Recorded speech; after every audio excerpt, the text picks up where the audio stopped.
가기사는 증시 각도기. 안녕하세요. 증시다 집하는 지원입니다. 네, 안녕하십니까. 각도기 걸산준입니다. 아주 뭐 수십 조 이상이 날라갔네요. 오늘.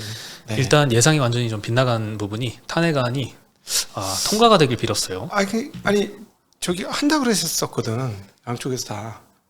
근데 말이 왔다 갔다 해가지고. 그렇죠. 사실 아니 정확한... 우리 처음에 아침에 안 되네. 물 건너 갔구나. 그 전날은 물 건너 갔구나. 이번에 첫 번째 안 되겠구나 하고 마음의 준비를 했을 텐데 할 것처럼 해가지고 되나 보다 하고 이제 마음 편하게 이제 빨리 정리가 되겠네 이렇게 했는데 또 안 됐어. 또 뒤집혔어. 그래서 자꾸 이렇게 되니까 표결을 안 하고 다 나가버릴 줄은 상상을 못했습니다. 그리고 나는 우리 금감위 원장 자꾸 그 증시 안정기금 뭐 언제든지 쏠 수 있다 뭐 이러면서 서킷 브레이크 걸리면 쏘겠다 뭐 이렇게 하시는데 지금 이렇게 잘잘잘 흘러내려가지고 서킷 브레이크 안 걸려요.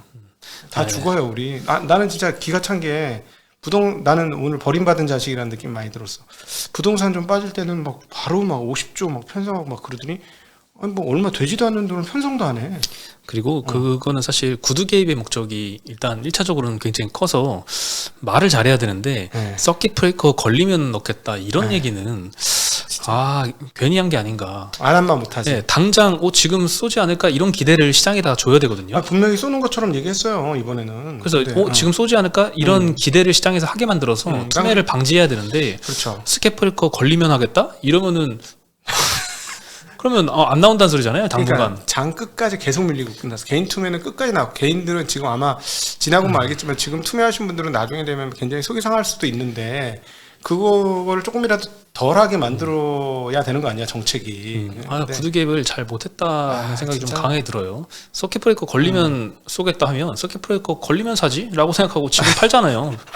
그럴 수밖에 없죠. 그래서 오늘 개인 투자들 투매가 9천억이 나왔습니다. 엄청 나왔습니다. 네. 예, 코스닥에서도 3천억 나와서 양시장 1조 2천억 정도가 개인 투자들이 투매를 던졌어요. 개인 투자자들이 이제 한국에 질려서 난 쳐다보기도 싫어. 이제는 한국은 뭐 그동안에도 싫었는데 이거 꼬라지 보니까 나는 이제 완전 싫어. 뭐 이런 분위기고. 일단 금요일에부터 개인 투매가 시작이 됐잖아요. 그때 아침에 이 한국의 이 자산가들이 드디어 한국 시장에서 떠난다 이런 보도가 좀 나오거든요. 공교롭게 그때부터 개인들의 투매가 시작이 된 것 같아요. 그리고 이제 뭐 반대매매 같은 이제 비율도 간당간당해서 이제 좀 시작이 되지 않을까. 오늘 이렇게 매도한 걸로 일부 뭐 반대매매를 뭐 미리 막았다라고 볼 수도 있는데 신용도 지금 엄청나게 좀 감소를 하고 있습니다. 먼저 보여드릴까요? 코스피가 왼쪽이고요. 오른쪽이 코스닥인데 신용장구가 연초부터 해서 코스피는 그나마 좀 올라왔던 게 좀 내려가는데 코스닥은 무섭게 지금 내려가고 있습니다. 그러니까 지금 이렇게 떨어지니까 마치 그 반대매매가 나올 것처럼 생각하실 수 있는데 지금 아주 잘 빠지고 있거든요 시장이. 그러면은 어쩔 수 없이 중간중간에 계속 털어낸단 말이지. 160% 이하로 떨어지면 좀 털어내고 또 털어내고 막 이런 식의 지금 분위기가 되면서 신용장구가 쫄고 있는 거고요. 지금 서킷 브레이크를 걸린다는 건 그때 코로나 때 이렇게 빠졌잖아. 순식간에 1000포인트가 날아갔거든 그때. 진짜 단 며칠 만에. 그때는 이러다가 그냥 어떡하지 이런데 그 다음날 서킷 브레이크 걸리면서 그냥 막 다 반대매매 자동 나가고 막 그러니까 나오는 거지. 지금처럼 이미 5개월 잘 빠진 상태에서 계속 빠지면 조금씩 계속 나와 서킷 브레이크는 안 걸려요. 이렇게 되면 제가 보기에는. 네, 모두가 그렇게 생각하고 있는데 구두 개입을 그렇게 했으면 참 너무하다. 좀 살려줘라. 좀 우리는 아무리 저기 서자도 이런 서자가 없네. 이거 좀 죄송하네요. 한 10번째 서자 좀 되는 것 같아.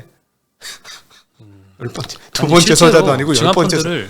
함부로 이렇게 아무 때나 그냥 떨어진다고 쓰면 안 되는 건 알고 있고 실제로 서킷 브레이크가 걸려야 그걸 투입하는 것도 이해가 가요. 근데 그거를 그렇게 고지고대로 얘기를 해버리면 시장에 구두 개입 효과가 전혀 없죠. 지금은 우리 투자자 잘못이 아니잖아. 이번 거는 우리 죄 없이 당하는 거잖아. 예를 들어서 뭐 글로벌 경기가 나빴다. 그리고 우리가 알 수 없는 일이 벌어졌다. 근데 정부 당국이 잘못한 거잖아. 이거는 조금이라도 책임을 져줘야지. 그렇지 않아요? 난 그 얘기야. 뭐 부동산에도 쪽쪽 들어가면서 이거는 난 금감위원장 진짜. 근데 또 어떻게 보면 이 서킷 브레이커 걸리면 하겠다라는 게 금융위의 공식 발표는 또 아니에요.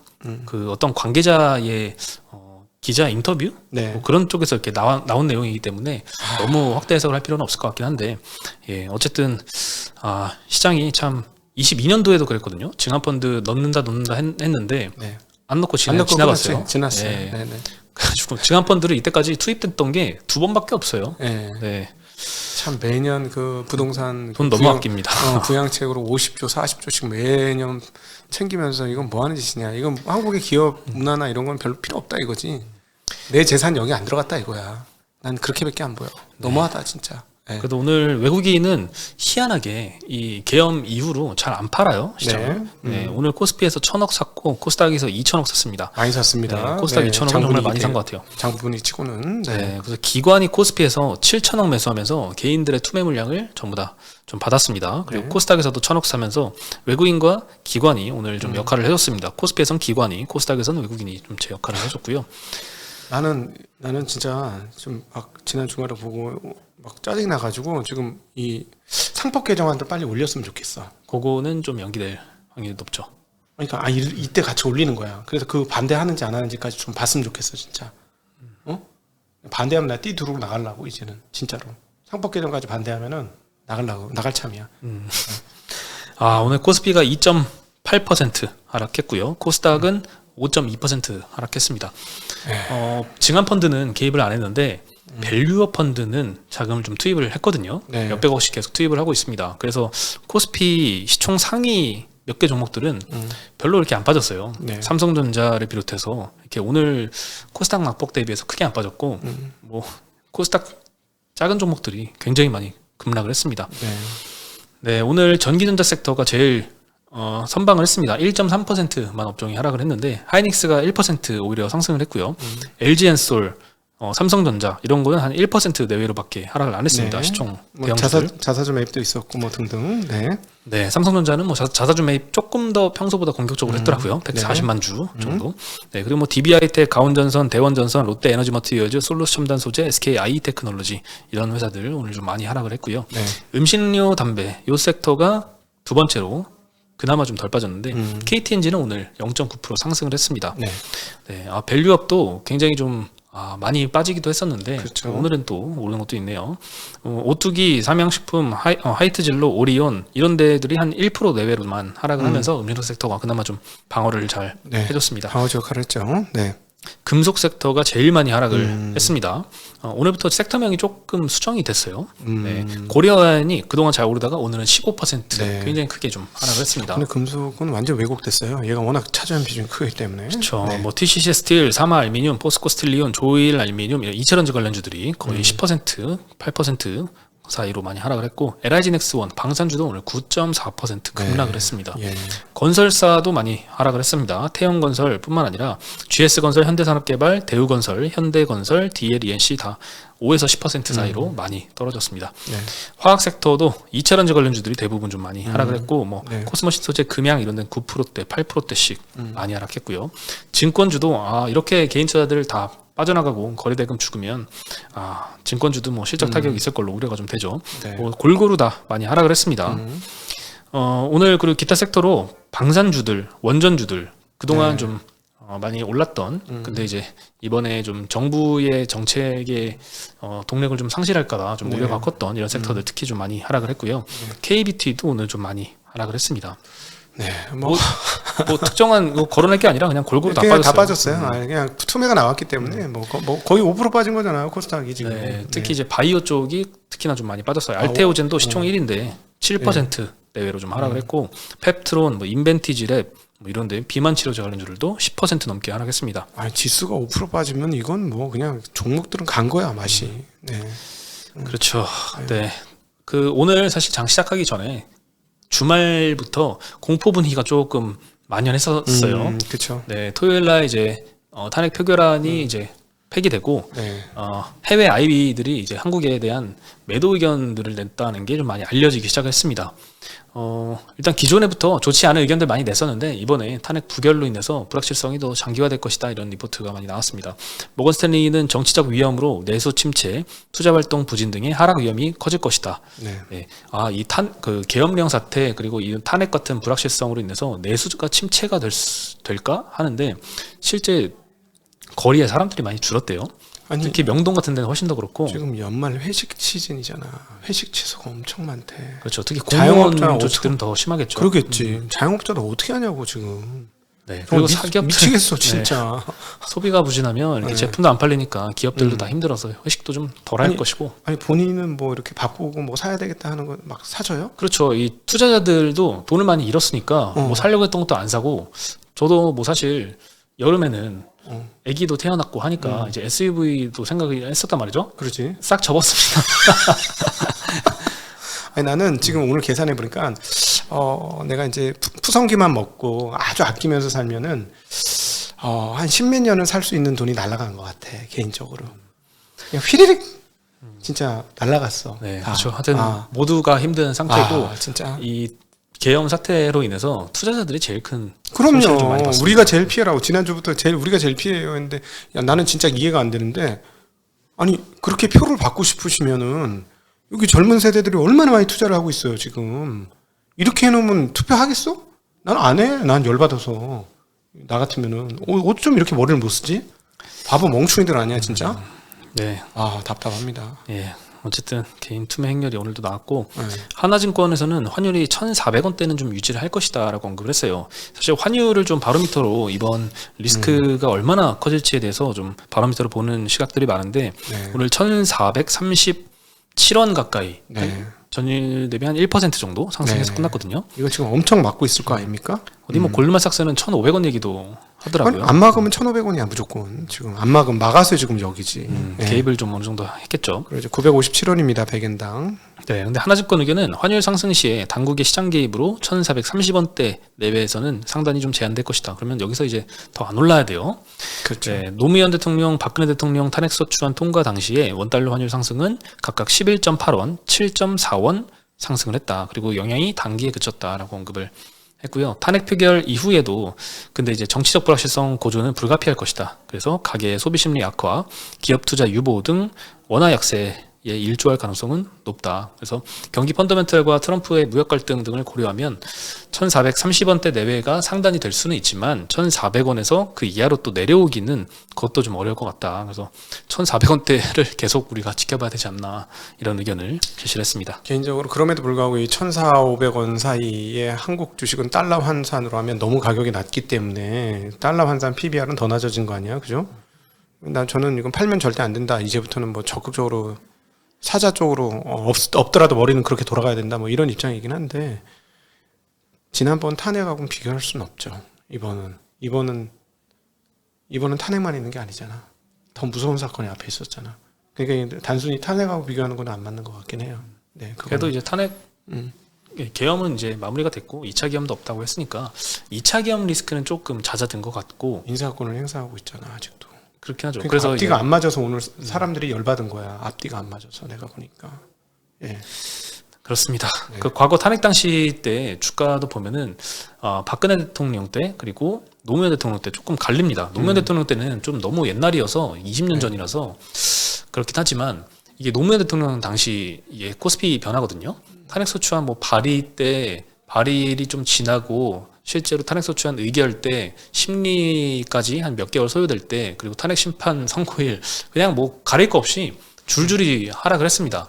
물론 이게 탄핵만 시장에 영향을 끼친 건 아니고 여러 요소들이 영향을 끼쳤겠지만 어쨌든 탄핵을 기준으로 좀 보면은 전반적으로 좋지 않았고, 요거는 박근혜 대통령 당시인데 요게 사실 이번에 좀 많이 비교적 최근이기 때문에 이렇게 좀 움직이지 않을까 기대를 했는데, 탄핵소추안 의결 때 의결하고 나서 그 다음에 좀 주가가 좀 의미 있게 좀 반등을 했으면 싶었는데 이번에는 부결이 됐죠. 물론 이제 이번 주 토요일 날 다시 또 재의결하고 뭐 이렇게 이야기는 하고 있지만 통과가 됐으면 하는, 통과가 됐으면 그 뭐 아니 저기 참고로 우리 그 나침반님은 상당히 보수적인 성향을 가지고 계세요. 이런 거 변화하는 거 별로 안 좋아해요. 이렇게 세상에 변동이 있는 거 별로 안 좋아하는 아주 얌전한 스타일이에요. 네, 오죽에 제가 보니까 지금 깜짝 놀랐어 지금 얘기하는 거 보고. 저는 뭐 사실 정치에 관심이 별로 없어요. 없고 네. 안 갖고 싶어요 앞으로 계속. 근데 시장이 너무 영향을 줘가지고 안 볼 수가 없는 상황인데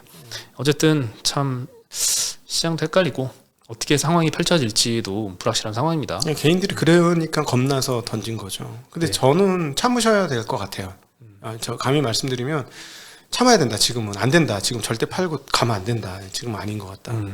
아닌 것 같다는 이유 중에 하나가 지금 밸류에이션도 역사적으로 최저까지 떨어져 네, 있습니다. 그렇죠. 지금 5일 기준이에요. 음, 그러면 지난주 목요일 기준이죠. 네. 12개월 포워드 PER이 코스피가 8.44배까지 떨어졌고 오늘 기준으로는 거의 한 8배까지 음, 떨어진 것 같아요. 네. 2010년 이후로 8배 수준까지 하락한 적이 딱 2번 있습니다. 2011년에 8.7배, 네. 2018년에 8.5배. 근데 두 차례 모두 그 다음 해에는 네. 코스피가 많이 상승했어요. 11년에 8배까지 떨어지고 다음 해에 9.4% 지수가 올랐고요. 18년에 떨어지고 19년 다음 해에 7.6% 상승을 해서 이번에 많이 떨어졌으니 내년도에는 좀 기대를 해도 되지 않나라고 생각을 해볼 수는 있는데 문제는 이 밸류에이션 멀티플이 지금 8배가 아니라 실적 추정치가 추가로 하향되면 지금이 9배, 10배일 수도 있는 거잖아요. 그건 그렇죠. 네, 그래서 실적 추정치 하향이 얼마나 지속될지도 같이 봐야 되는데 최근에 보면은 어느 정도 하향이 조금 잦아드는 것 같은 모습은 보입니다. 네. 25년도 연간 실적 추정치를 보면은 2개월 전부터 1개월 전까지 국내 상장사의 한 470여 곳의 영업이익 추정치가 4.7% 정도 감소를 했습니다. 근데 1개월 전부터 최근까지를 보면은 0.9% 정도 하락을 했습니다. 당장 이제 2개월 전부터 1개월 전까지 그 기간 동안에는 빠르게 좀 실적 추정치가 하향이 있었는데 최근 한 달 동안에는 그 속도가 좀 많이 둔화가 돼서 이제 조금 추정치 하향이 좀 마무리 단계로 가는 게 아닌가라는 생각도 좀 들고요. 네. 그리고 이제 디램 가격 하락세, 요게 사실 반도체 규모가 굉장히 크니까 실적 추정치 하향에 영향을 많이 끼치는데 반도체 및 관련 장비 요 섹터를 제외하면 나머지 업종은 최근 한 달 동안 영업이익 추정치가 0.3% 상승을 했습니다. 그러니까 최근에 이 커머더티 디램 가격이 계속 생각보다 더 좋지 않은 상황이 좀 이어지고 있어서 추정치 하향이 좀 지속되고 있고 그로 인해서 코스피도 굉장히 좋지 않은 상황인데 반도체 제외하면 좀 괜찮아질 것 같다. 네, 그래서 결론은 이제 어느 정도 실적 추정치 하향도 반도체를 포함해서도 어느 정도는 마무리가 좀 많이 크진 않을 것 같고 네. 그런 상황에서 지금 PER이 멀티플 8배 정도 수준이니까 네. 여기서 매도하는 거는 그렇게 실익이 없을 것 같다. 물론 이제 더 쇼킹한 뉴스가 나와서 펀더멘탈이 무너지면 또 그럴 수도 있겠지만 그렇지 않고서야 어느 정도는 온 것 같다는 생각이 좀 듭니다. 2011년은 그 유럽 그 재정 위기 상황이었고 그다음에 18년 상황은 어떤 상황이었냐면 그 반도체가 역사적으로 최고로 좋았다가 사전에 먼저 고점 찍고 떨어졌을 때예요. 그러니까 이 증가폭이 어마무시하게 큰데 사전에 선반영되고 주가가 빠지니까 PER이 낮게 나온 개념이고 그다음에 그 전 거는 저거 재정 위기 때니까 지금은 위기는 아니잖아. 지금은 계엄이죠. 위기구나. 미안합니다. 위기입니다. 위기네. 잘못 알았네. 네. 그리고 뭐 단기간에 당장 내일 중요한 이벤트는 금투세 통과 여부가 좀 결정이 될 예정입니다. 네. 민주당에서 밝혔어요. 금투세는 예정대로 폐지할 방침이다라는 얘기가 나왔어요. 이게 오늘 나왔어요? 네. 그러면 외국인들이 이것 때문에 안 파는 산 거네. 뭐 굳이 금투세는 이제 큰 뭐 그게 없어요. 예. 시장에서 잘 기대 안 합니다. 예. 그 폐지가 안 될 거라는 우려가 반영이 된 적도 없기 때문에 이거 혹시 만약에 금투세 통과 안 되면 네. 그러니까 폐지 안 되면 시장 쇼크를 줄 수는 있어도 폐지가 된 다음에 됐다고 해서 갑자기 막 코스닥이 저번처럼 한 3%씩 막 급등하고 그 정도의 임팩트는 없을 것 같습니다. 문제는 상법 개정안은 오히려 미뤄질 것 같다는 이야기가 좀 나왔어요.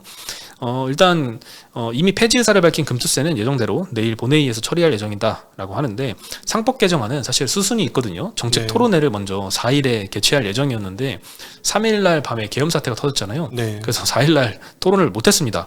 그래서 일정이 일단 뒤로 밀린 것 같아요. 네. 그래서 민주당 입장에서는 지금 탄핵안 재발의하고 뭐 윤 대통령 퇴진에 집중하기로 하면서 국면이 해결되기 전까지는 추가 법안들은 좀 논의를 미룬다는 방침을 좀 세웠다고 좀 알려져 있습니다. 뭐 미루는 방침 중에서는 뭐 상법 개정안도 있고 네.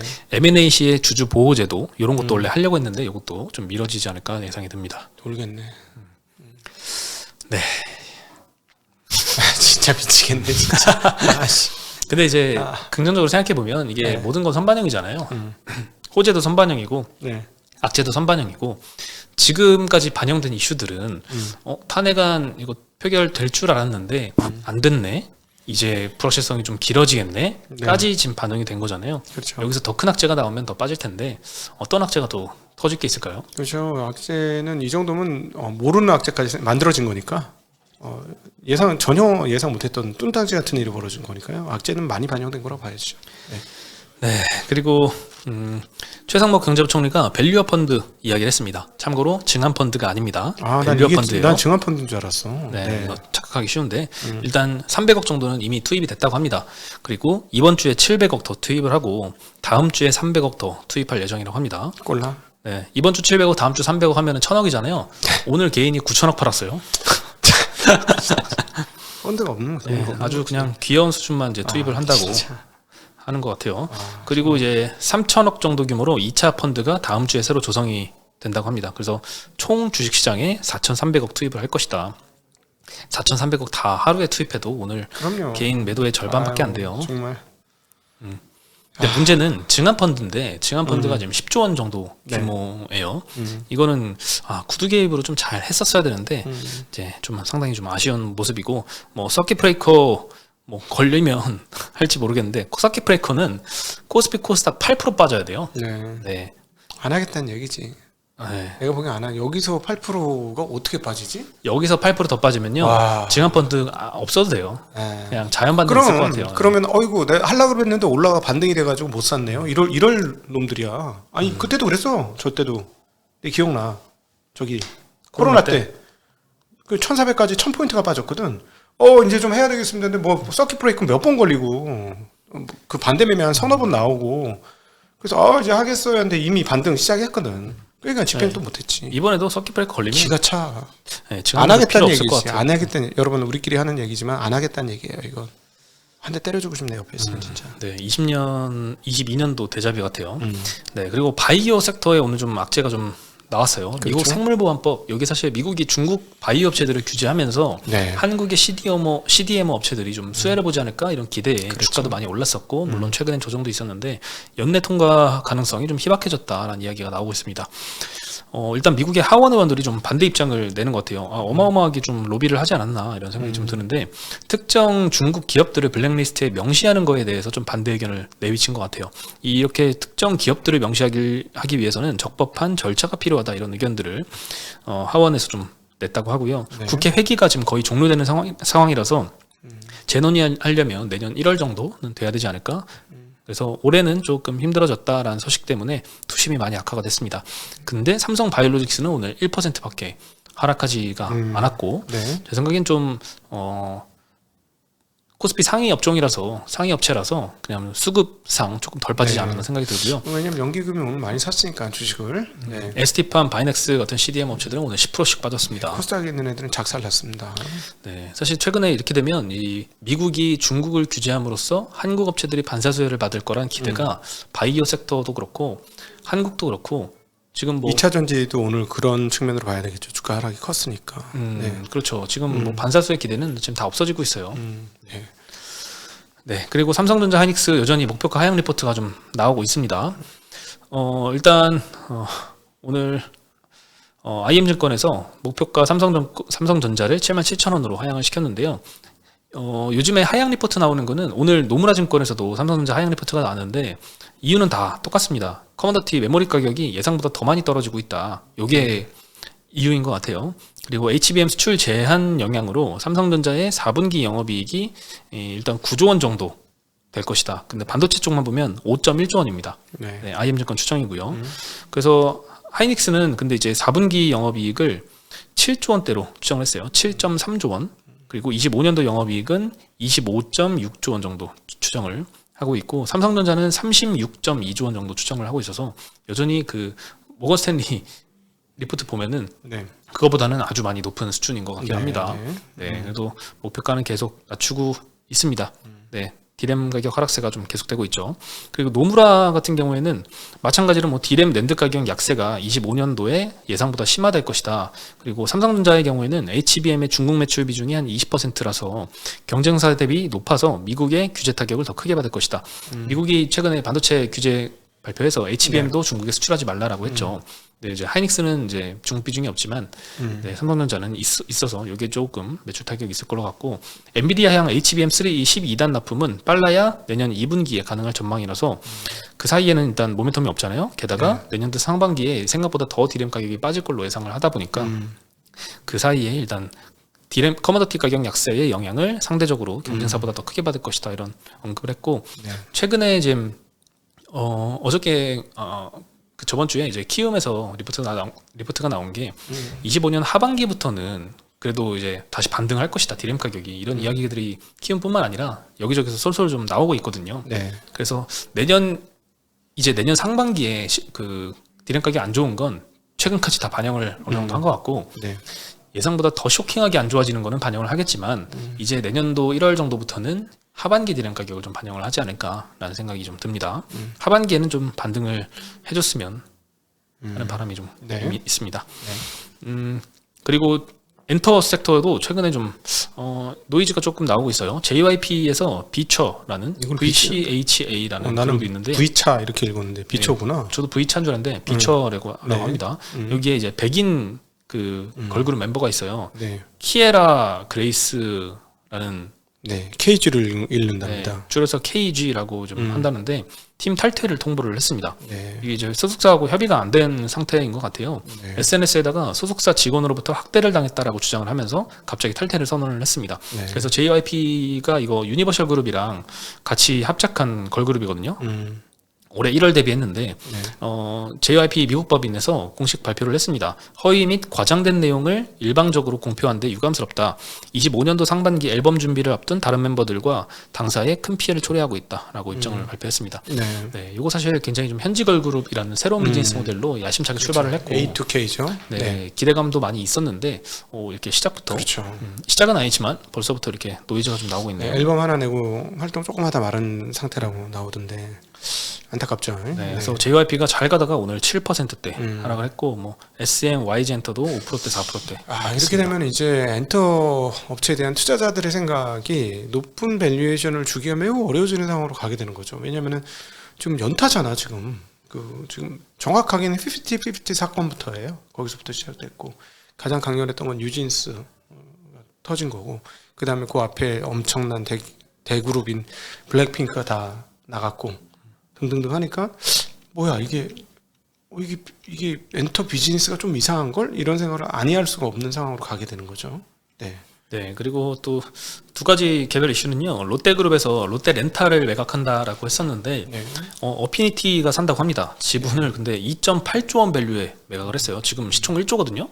1조짜리를 2.8조에 가치를 받고 판대요. 현금으로만 보면 이 정도 받는 게 맞죠. 지분이 롯데그룹이 갖고 있는 게 56%대 정도 MOU를 체결을 했습니다. 요거 판다고. 나머지 5%는 계속 보유한다고 하는데 전일 시총도 1조 2천억 정도였거든요.